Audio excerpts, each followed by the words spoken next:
88 대한민국 중소기업을 응원합니다. 안녕하세요. 웰스기업연구소 정호일 소장입니다. 자, 이번 주는 2023년을 들어서 우리 여성기업의 혜택은 무엇이고 여성기업은 어떻게 확인받을 수 있는지 그 점에 대해서 알아보도록 하겠습니다. 잠시 후에 시작할게요. 우리나라에서 중소기업을 운영하는 데 있어 혜택을 받을 수 있는 방법은 여러 가지가 있습니다. 특히 기업주가 청년이나 장애인이나 여성 등이라고 한다면 이 여러 가지 혜택들 정말 많이 받을 수가 있는데요. 특히 자금 조달부터 그 다음에 공공 입찰을 했을 경우에 가점까지 이런 등의 혜택을 받을 수가 있습니다. 자, 그렇다고 한다면 오늘은 그 중에서 여성기업이 받을 수 있는 혜택과 어떻게 하면 여성기업 확인을 받을 수 있는지에 대해서 알아보도록 하겠습니다. 자, 일단 여성기업은 공공구매 정보망 사이트에서 확인서를 발급받아야 됩니다. 근데 이 확인서를 발급받을 수 있는 대상은요. 일단 개인 사업자는 사업주가 그냥 여성이면 끝입니다. 하지만 법인기업이라고 한다면 대표이사가 여성이어야 되고 그리고 최대 출자자가 여성이어야 합니다. 예를 들면 남성하고 여성하고 공동대표입니다. 그리고 남성의 지분이 50%, 여성의 지분이 50%라고 한다면 여성 입장에서 봤을 땐 대표자이면서 최대 주주죠. 이 경우에 여성기업으로 확인을 받을 수 있다는 거죠. 자, 그리고 여성기업 확인은 공공구매 정보망 사이트에서 신청 및 이제 가입이 가능합니다. 그리고 관련 서류들을 다운로드해서 그 다음에 업로드 하시면 되고요. 그 다음에 중요한 건 현장 실사 등의 확인 작업을 거치게 되는 프로세스를 가지게 됩니다. 아무래도 그 여성기업으로 확인을 받게 된다면 혜택이 많기 때문에 이 명의만 여성으로 등록을 해서 혜택을 받으려고 하는 기업들이 좀 있지 않겠습니까? 그래서 현장 실사가 꼭 있다라는 거. 그래서 솔직히 그 현장 실사에 대한 후문을 들어보게 되면 진짜 여성 기업을 운영하시는데도 현장 실사를 받으면 좀 그렇다고 하더라고요. 그래서 이 여성 기업을 이제 예를 들어서 실제 조건만 명의만 조건을 갖추고 있는 경우에는 확인서 발급이 조금 어려울 수 있으니 이 점 꼭 체크해야 된다. 그래서 그리고 실제로 여성 기업을 운영한다 하시더라도 이 현장 실사가 나올 때는 좀 마음의 준비를 하시는 게 좋을 것 같다라는 말씀을 드리고 싶습니다. 자, 그렇다고 한다면 여성기업 확인을 받게 되면 어떤 혜택들이 있을까요? 정말 여러 가지 혜택이 있습니다. 일단 창업 시기부터 이제 진짜 발전할 때까지 정말 많은 혜택이 있거든요. 그리고 하다못해 멘토를 만들어 주거나 아니면은 이렇게 여러 가지 커뮤니티를 하게 되거나 이런 종류들의 혜택 등등을 받을 수가 있습니다. 그래서 일단 그 여성기업 종합지원센터를 통해서 창업 보육 공간, 그 다음에 커뮤니티 공간, 그 다음에 분야별 컨설팅, 창업 정보 등을 지원받을 수 있고, 그 다음에 경진대회 같은 것도 하게 됩니다. 그러면서 자금도 받을 수 있다. 이렇게 볼 수 있을 것 같아요. 근데 이것보다도 가장 중요한 건 사실 여성기업 제품 우선 구매 제도 때문이라고 보시면 될 것 같습니다.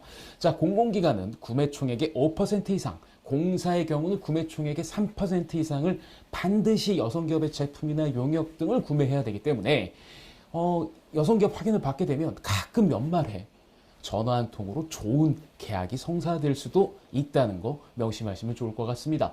그리고 또 좋은 점이 있죠. 입찰이 아닌 수혜계약 같은 경우에도 최대 1억까지 여성기업은 가능하다고 볼 수 있으니까 상당히 경쟁력이 있다고 볼 수가 있죠. 또한 경쟁 입찰의 경우에도 가점이 부여되고 그다음에 입찰 부분에 대한 컨설팅 그리고 교육 등을 받을 수 있으며 해외 진출을 희망하거나 다양한 판로에 대해서 이제 고민이 많다고 한다면 우리 여성기업의 제품을 노출시킬 수 있는 여러 가지 이제 망들을 이제 제공받을 수가 있어서 그 혜택은 정말 무궁무진하다고 볼 수가 있습니다.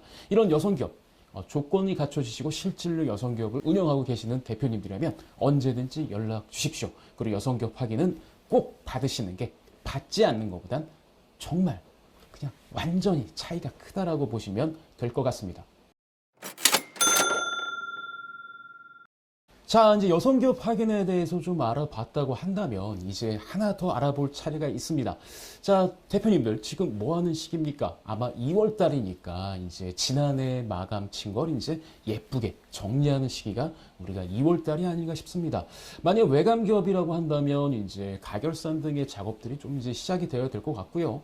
그 다음에 이제 아무래도 올해 대출을 이제 좀 받아야 되거나 아니면 기업의 재무제표가 조금 이뻐야 되는 좀 그런 좀 이유가 있는 대표님들이라면 지금 아마 그 우리 기장세무사 사무실이나 아니면 이런 데서 이제 가결산 등을 요청을 해서 이제 서류들이 회사와 오고 가는 이런 시기가 아닐까 싶습니다.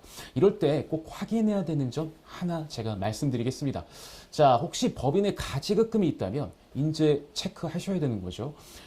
대표님들께서 결산을 얼마나 세무사 사무실과 맞춰보시는지 모르겠습니다. 그러니까 결산을 맞춘다는 의미는 단순히 이제 뭐 그 뭐라 그러죠? 그 부가세 내기 위해서 맞춘다는 것보다는 법인 통장이 실제로 이제 오고 가는, 그러니까 법인 통장 사본을 이제 우리 세무사 사무실에 뭐 보내주는 이런 것들을 전 의미를 합니다. 그러면 법인 통장에 대한 어떤 그 기록들, 그 다음에 이런 것들이 세무사 사무실에 넘어가는 순간 세무사 사무실에서는 이제 메인 매출 다 따져보면서 이제 여기에 되지 않는, 계산서 발행이 되지 않은 금액들을 이제 체크하게 되겠죠. 그 금액들이 우리 대표님들이 꼼꼼하게 체크하지 않으시면 바로 가지급금이 될 수가 있습니다. 아무래도 가지급금이라고 하는 건 그런 거잖아요. 법인의 통장에 있는 돈을 그냥 뭐 계산서 없이 외부로 유출한 거라고 이제 볼 수가 있는데, 그리고 이제 유출되는 그 통장 수취인이 아무래도 대표이사 본인이 되어 있을 확률이 상당히 높게 되는 거죠. 그렇다고 한다면 이제 이 금액들은 전부 다 이제 대표이사의 대여금으로 간주할 수 있는 거고, 그 다음에 혹여나 대표자가 이제 법인 통장에 돈을 입금을 했거나 아니면 또 예를 들어서 이제 그럴 수도 있죠. 계산서가 내가 발행을 하지 않았는데 돈이 들어왔네. 뭐 이런 경우 같은 경우엔 또 가수금이 될 수도 있습니다. 그러면 가지급금과 과수금 이 규모들을 정확하게 파악을 하시는 게 되게 중요하거든요. 왜냐하면 사람이라는 게 완벽하지가 않고, 그 다음에 그때 당시에 내가 이 돈을 왜 뺐는지, 어디다 썼는지, 그리고 계산서 발행이 왜 안 됐지, 뭐 이런 것들을 지금 되뇌겨서 볼 수 있는 것들이 있기 때문에 이 점들은 꼭 체크를 하셔야 됩니다. 그래서 이 법인 통장의 입출금 기록에 대해서는 뭐 엑셀이나 뭘 통해서 이 돈이 나갈 때 정확하게 나간 이유들에 대해서 좀 써놓으시는 게 좋을 것 같고요. 그 다음에 가지급금이 있는 뭐 여태까지 쭉 있었던 대표님들, 뭐 무슨 이유였던지 간에 있는 대표님들 같은 경우에는 이제 이 가지급금을 이제 전년보다 얼마가 늘었지, 그 다음에 얼마가 늘었으면 이제 이걸 어떻게 처리해야 될지, 이런 것들을 이제 좀 생각을 해 보실 시간이다라고 보시면 될 것 같습니다. 여하튼 중요한 건 가지급금의 규모를 정확하게 아셔야 되고요. 얘가 왜 됐는지를 미리미리 사전에 이렇게 체크를 하셔야만 나중에 진짜 이게 뭐지? 회계 처리 뭔가 좀 실수해가지고 가지급금이 생겨버리는 이런 불상사는 막을 수가 있습니다. 자, 그 다음에 한 가지 더 이제 체크를 하셔야 될 게 이제 매출 채권 부분에 대한 얘기를 하겠습니다. 자, 매출 채권 같은 경우는 이렇게 볼 수 있겠죠. 아이씨, 저놈들 왜 돈을 안 넣어두지?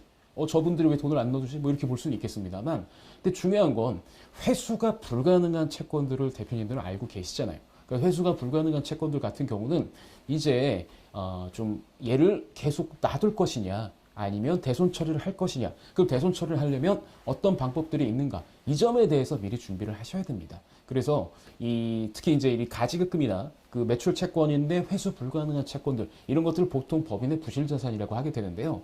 얘네들 같은 경우가 처리를 하게 되면 어떻게 처리하냐에 따라서 재무 비율이 달라질 수가 있습니다.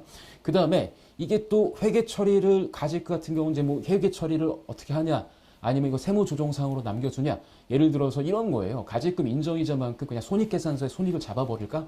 아니면 그렇게 안 잡고 그냥 세무조정으로 그냥 넘어가 버릴까? 이런 것도 한번 생각해 봐야 되는 거고, 그 다음에 가지급금이 있다고 한다면 당연히 법인세는 늘어나겠죠. 그 다음에 매출채권을 대손 처리한다고 한다면 뭐 손비 처리가 가능한 부분이라고 한다면 뭐 부가세도 환급받을 수 있고 법인세도 뭐 줄일 수가 있습니다. 그래서 이런 부분들을 다 꼼꼼하게 체크를 하셔야, 그러니까 알고 있어야 나중에 뭐 대응을 할 수 있는 거죠. 예를 들어서 재무 비율이나 이런 것 때문에 매출 채권이나 가지급금을 뭐 그렇게 처리하기가 좀 어렵다라고 한다면 언젠가는 처리해야 되지 않습니까? 그리고 특히 대손 처리 같은 경우에는 좀 엄격한 기준이 적용되기 때문에 그 기준에 맞출 수 있는 시간도 좀 만들어야 되니까 이런 준비를 할 수 있고 판단을 할 수 있도록 준비를 2월 달에 하셔야 됩니다.